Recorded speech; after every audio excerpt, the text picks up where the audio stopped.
তো বন্ধুরা, স্বাগত জানাই তোমাদের প্রিয় ইউটিউব চ্যানেল অ্যাচিভেমসের পক্ষ থেকে। এটি কিন্তু আমাদের জিকে 10 নম্বর সেট।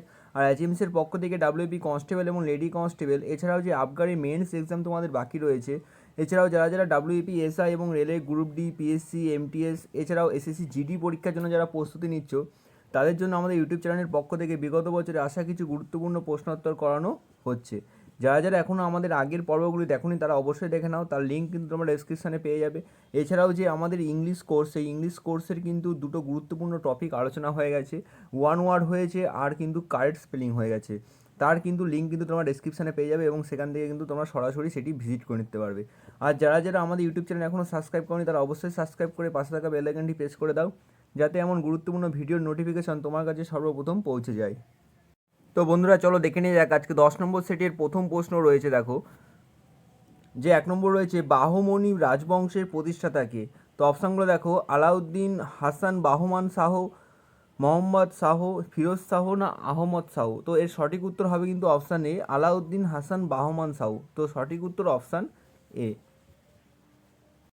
তো 2 নম্বর প্রশ্নটি দেখো, ভারতের পর্তুগিজ শক্তির কেন্দ্র কোথায় ছিল? কোচিন, কালিকট, বিজাপুর না গোয়া? তো অপশান ডি এর সঠিক উত্তর, গোয়াতে কিন্তু ভারতের পর্তুগিজ শক্তির কেন্দ্র ছিল। তো 3 নম্বর প্রশ্নটি দেখো, সুফিবাদ ভারতে প্রবেশ করেন কোন শতকে? একাদশ, দ্বাদশ, চতুর্দশ না ত্রয়োদশ? তো এর সঠিক উত্তর হবে কিন্তু অপশান বি, ত্রয়োদশে কিন্তু এই সুফিবাদ ভারতে প্রবেশ করেছিলেন। তো সঠিক উত্তর কিন্তু অপশান বি। তো 4 নম্বর প্রশ্নটি দেখো, কার রাজত্বকালে জাপ্তি ভূমি ব্যবস্থা প্রচলন হয়? তো আলাউদ্দিন খলজি, শেরশাহ, আকবর না শাহজাহান? তো সঠিক উত্তর হবে কিন্তু অপশান সি, আকবরের কালে কিন্তু এই জাপ্তি ভূমি ব্যবস্থাটি প্রচলন হয়। আর এই ব্যবস্থার সঙ্গে কার সম্পর্ক কিন্তু টোটল মনের নাম কিন্তু যুক্ত রয়েছে। তো এটিও কিন্তু লক্ষ্য রাখতে হবে বা নোটিশ করতে হবে। তো 5 নম্বর প্রশ্নটি দেখো, নিম্নলিখিত দাসবংশীয় কোন সুলতান দাস ছিলেন না? কুতুবুদ্দিন আইবক, ইলতুৎমিশ, রাজিয়া, বলবন? তো এর সঠিক উত্তর হবে কিন্তু অপশান সি, রাজিয়া কিন্তু এর সঠিক উত্তর। তো 6 নম্বর প্রশ্নটি দেখো, নিম্নলিখিত কোন ব্যক্তি দিন ই ইলাহির একজন সদস্য ছিল? রাজা মান সিং, টোডরমল, তানসেন না রাজা বীরবল? তো সঠিক উত্তর হবে কিন্তু অপশান ডি, অপশান ডি, অর্থাৎ রাজা বীরবল কিন্তু দিন ই ইলাহির একজন সদস্য ছিল। 7 নম্বরটি দেখো, বিজয়নগর সাম্রাজ্যের ধ্বংসাবেশ কোথায় দেখতে পাওয়া যায়? বিজাপুর, গোলাকুন্ডা, হাম্পি না বরোদা? তো সঠিক উত্তর হবে কিন্তু অপশান সি, হাম্পি। হাম্পিতে কিন্তু এটি দেখতে পাওয়া যায়। তো পরবর্তী প্রশ্নটি দেখো, কোন রাজা বিক্রমশিলা বিশ্ববিদ্যালয় স্থাপন করেছিল? রাজা ধর্মপাল, দেবপাল, বল্লাল সেন না কোনোটিই নয়? তো সঠিক উত্তর হবে কিন্তু অপশান এ, ধর্মপাল কিন্তু বিক্রমশিলা বিশ্ববিদ্যালয় স্থাপন করেছিল। তো অপশান এ এর সঠিক উত্তর। তো 9 নম্বর প্রশ্নটি দেখো, ভারতের প্রত্নতত্ত্বের জনক কাকে বলা হয়? Alexander Cunningham, Mortimer wheeler, Rakhaldas Bandyopadhyay না কেউই নন? তো এর সঠিক উত্তর হবে কিন্তু অপশান এ, অপশান এ এর সঠিক উত্তর, আলেকজান্ডার কানিংহাম কিন্তু ভারতের প্রত্নতত্ত্বের জনক। তো 10 নম্বর প্রশ্নটি দেখো, কে কাদম্বিনী গ্রন্থের রচয়িতা কে? কলহন, ভবভূতি, বাণভট্ট না হর্ষবর্ধন? তো সঠিক উত্তর হবে কিন্তু অপশান সি, বাণভট্ট কিন্তু কাদম্বিনী গ্রন্থের রচয়িতা। তো অপশান সি এর সঠিক উত্তর। তো বন্ধুরা, এগুলো কিন্তু খুবই গুরুত্বপূর্ণ প্রশ্ন, এগুলো কিন্তু প্রিভিয়াস ইয়ারের প্রশ্ন এবং পুরনো কোনো পরীক্ষায় কিন্তু এগুলো এসেছে। তো সেগুলোই কিন্তু আলোচনা করছি। তো 11 নম্বর প্রশ্নটি দেখো, জাহাঙ্গীরের সৌধ কোথায় অবস্থিত? আগ্রা, দিল্লি, লাহোর না শ্রীনগর? তো সঠিক উত্তর হবে কিন্তু অপশান সি, লাহোর। লাহোরে কিন্তু জাহাঙ্গীরের সৌধটি অবস্থিত। তো অপশান সি এর সঠিক উত্তর। 12 নম্বর প্রশ্নটি দেখো, তক্ষশিলা বিখ্যাত ছিল কোন ক্ষেত্র হিসেবে? আদি, আর্য যুগ, গান্ধার শিল্প, গুপ্ত যুগ না মৌর্য যুগ? তো সঠিক উত্তর হবে কিন্তু অপশান বি, গান্ধার শিল্পের জন্য কিন্তু তক্ষশিলা বিখ্যাত বা ক্ষেত্র হিসেবে বিখ্যাত ছিল। তো অপশান বি এর সঠিক উত্তর। 13 নম্বর প্রশ্নটি দেখো, আলেকজান্ডার পুরুর বিরুদ্ধে কোন নদীর তীরে যুদ্ধ হয়েছিল? সিন্ধু, ঝিলাম, রবি না ইরাবতী? তো সঠিক উত্তর হবে কিন্তু অপশান বি, ঝিলাম। ঝিলাম নদীর বিরুদ্ধে কিন্তু আলেকজান্ডার পুরুর বিরুদ্ধে যুদ্ধ করেছিল। তো অপশান বি এর সঠিক উত্তর।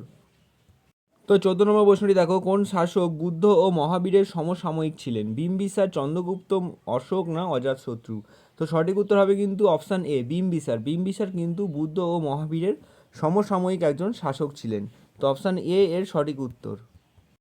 15 নম্বরটি দেখো, দক্ষিণ ভারতের সমুদ্রগুপ্তের নীতি কী ছিল? দক্ষিণ ভারতের সমুদ্রগুপ্তের কী নীতি ছিল? যুদ্ধ জয়, ধর্মজয়, দিগ্বিজয় না কোনোটিই নয়? তো সঠিক উত্তর হবে কিন্তু অপশান বি, ধর্মজয় ছিল দক্ষিণ ভারতের সমুদ্রগুপ্তের একটি নীতি। তো অপশান বি এর সঠিক উত্তর। তো 16 নম্বরটি দেখো, কিতাব উল হিন্দ কার রচনা? আল মাসুদি, আল বিরুনি, সুলেমান না ফিরদৌসি? তো সঠিক উত্তর হবে কিন্তু অপশান বি, আল বিরুনির লেখা কিন্তু কিতাব উল হিন্দ। তো 17 নম্বর প্রশ্নে দেখো, বৃহৎ সংহিতা গ্রন্থের রচয়িতা কে? আর্যভট্ট, বহরমমিহির, অমর সিংহ না ব্রহ্মগুপ্ত? তো সঠিক উত্তর হবে কিন্তু অপশান বি, বহরমমিহিরের কিন্তু লেখা হচ্ছে বৃহৎ সংহিতা। 18 নম্বর প্রশ্নটি দেখো, কে চন্দ্রগুপ্ত মৌর্যের সময় ভারতে আসেন? ফা হিয়েন, হিয়েন সাও, মেগাস্থিনিস না কেউইনন? তো সঠিক উত্তর হবে কিন্তু অপশান সি, মেগাস্থিনিস কিন্তু চন্দ্রগুপ্ত মৌর্যের সময় ভারতে আসেন। তো অপশান সি এর সঠিক উত্তর। 19 নম্বরটি দেখো, কে খালসা প্রবর্তন করেন? গুরু তেগ বাহাদুর, গুরু নানক, গুরু গোবিন্দ সিং না গুরু হরগোবিন্দ? তো সঠিক উত্তর হবে কিন্তু অপশান সি, গুরু গোবিন্দ সিং কিন্তু খালসা প্রবর্তন করেন। তো অপশান সি এর সঠিক উত্তর। পরবর্তী প্রশ্ন দেখো, মুঘল সম্রাট ঔরঙ্গজেব যে শিখ গুরুকে হত্যা করেছিল তিনি কে বা তিনি হলেন কে? তো এটা কিন্তু খুবই ইম্পর্টেন্ট প্রশ্ন। তো অপশানগুলো দেখো, তেগ বাহাদুর, নানক, গুরু গোবিন্দ সিং না অর্জুন দেব?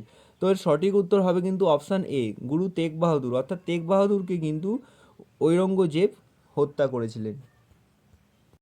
21 নম্বর প্রশ্নটি দেখো, মগধের কোন শাসক শ্রেণিক নামে পরিচিত ছিল? বিম্বিসার, অজাতশত্রু, মহাপদ্মনন্দ না চন্দ্রগুপ্ত মৌর্য? তো সঠিক উত্তর হবে কিন্তু অপশান এ, বিম্বিসার হবে কিন্তু, বিম্বিসার হচ্ছে শ্রেণিক নামে পরিচিত। তো অপশান এ এর সঠিক উত্তর। তো 22 নম্বরটি দেখো, রজতনামা যে গ্রন্থটি ফরাসি অনুবাদ সেটি হলো কি? উপনিষদ, রামায়ণ, গীতা না মহাভারত? তো সঠিক উত্তর হবে কিন্তু অপশান ডি, মহাভারত কিন্তু রজতনামার একটি ফরাসি অনুবাদ। তো অপশান ডি কিন্তু এর সঠিক উত্তর। তো 23 নম্বরটি দেখো, আইনি আকবরী গ্রন্থের লেখক কে? আবুল ফজল, বাণভট্ট, বল্লাল সেন না আকবর? তো সঠিক উত্তর হবে কিন্তু অপশান এ, আবুল ফজলের লেখা কিন্তু আইনি আকবর। তো অপশান এ এর সঠিক উত্তর। তো 24 নম্বরটি দেখো, বুদ্ধের সমকালীন বিখ্যাত চিকিৎসক ছিলেন কে? কৌটিল্য, নচিকেতা, চরক না জীবক? তো সঠিক উত্তর হবে কিন্তু অপশান ডি, জীবক। জীবক ছিলেন কিন্তু বুদ্ধের সমকালীন চিকিৎসক। তো 25 নম্বরটি দেখো, টিপুর চূড়ান্ত পরাজয় ঘটেছিল কার হাতে? Lord Wellesley, Lord Cornwallis, Lord Dalhousie না লর্ড ক্যানিং? তো সঠিক উত্তর হবে কিন্তু অপশান এ, লর্ড ওয়েলেসলির হাতে কিন্তু টিপুর চূড়ান্ত পরাজয় ঘটেছিল। তো 26 নম্বর প্রশ্নটি দেখো, একটি গুরুত্বপূর্ণ প্রশ্ন, যে চীনা পর্যটক হিয়েন সাও ভারতে আসেন কার শাসনকালে? সমুদ্রগুপ্ত, অশোক, হর্ষবর্ধন না জাহাঙ্গীর? তো হিয়েন সাও কিন্তু হর্ষবর্ধনের সময়ে কিন্তু আসেন। তো অপশান সি এর সঠিক উত্তর। তো 27 নম্বর প্রশ্নটি দেখো, দু আসপা আর সি আসপা ব্যবস্থা চালু করেছিলেন কে? শাহজাহান, আকবর, জাহাঙ্গীর না ঔরঙ্গজেব? তো সঠিক উত্তর হবে কিন্তু অপশান সি, জাহাঙ্গীরের সময় কিন্তু এই ব্যবস্থা চালু হয়েছিল। তো 28 নম্বরটি দেখো, ন্যাশনাল ডেভেলপমেন্ট কাউন্সিল তৈরি হয় কত সালে? 1950, 1951, 1952 না 1954? তো সঠিক উত্তর হবে কিন্তু অপশান সি, 1952 সালে কিন্তু ন্যাশনাল ডেভেলপমেন্ট কাউন্সিল তৈরি হয়। তো 29 নম্বর প্রশ্নটি দেখো, নিখিল ভারত ট্রেড ইউনিয়ন কংগ্রেসের প্রথম নির্বাচিত সভাপতি কে ছিলেন? খুবই ইম্পর্টেন্ট একটি প্রশ্ন, যে ভিভি গিরি, সুভাষচন্দ্র বসু, লালা রাজপথ রায় না এদের মধ্যে কেউই নন? তো সঠিক উত্তর হবে কিন্তু অপশান সি, লালা রাজপথ রায় কিন্তু নিখিল ভারত ট্রেড ইউনিয়ন কংগ্রেসের প্রথম একজন নির্বাচিত সভাপতি। তো বন্ধুরা, যারা যারা অ্যাচিভমেন্ট চ্যানেলটি এখনও সাবস্ক্রাইব করনি তারা অবশ্যই সাবস্ক্রাইব করে পাশে থাকা বেল আইকনটি প্রেস করে দাও, যাতে এমন গুরুত্বপূর্ণ ভিডিওর নোটিফিকেশন তোমার কাছে সর্বপ্রথম পৌঁছে যায়।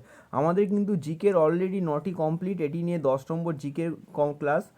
আর আমাদের কিন্তু ইংলিশে গুরুত্বপূর্ণ 2টি টপিক কিন্তু অলরেডি আলোচনা করা হয়ে গেছে, একটি কিন্তু ওয়ান ওয়ার্ড আর একটা কিন্তু কারেক্ট স্পেলিং। তো সেগুলো কিন্তু খুবই গুরুত্বপূর্ণ এবং বিগত বছরে সেগুলো কোনো না কোনো পরীক্ষায় এসেছে, তো খুবই গুরুত্বপূর্ণ। আর তার লিঙ্ক কিন্তু তোমরা ডিসক্রিপশানে পেয়ে যাবে এবং সেখান থেকে সরাসরি ভিজিট করে নিতে পারবে। আর যারা যারা এখনও চ্যানেলটি সাবস্ক্রাইব করনি তারা অবশ্যই সাবস্ক্রাইব করে পাশে থাকা বেল আইকনটি প্রেস করে দাও। তো 10 নম্বর সেটের আজকে শেষ প্রশ্ন 30 নম্বরটি দেখো, কে সত্যশোধক সমাজ প্রতিষ্ঠা করেন? বি আর আম্বেদকর, গোপালহরি দেশমুখ, জ্যোতিবা ফুলে না সি নারায়ণ গুরু? তো সঠিক উত্তর হবে কিন্তু অপশান সি, জ্যোতিবা ফুলে। জ্যোতিবা ফুলে কিন্তু সত্যশোধক সমাজটি প্রতিষ্ঠাতা করেছিলেন। তো অপশান সি এর সঠিক উত্তর।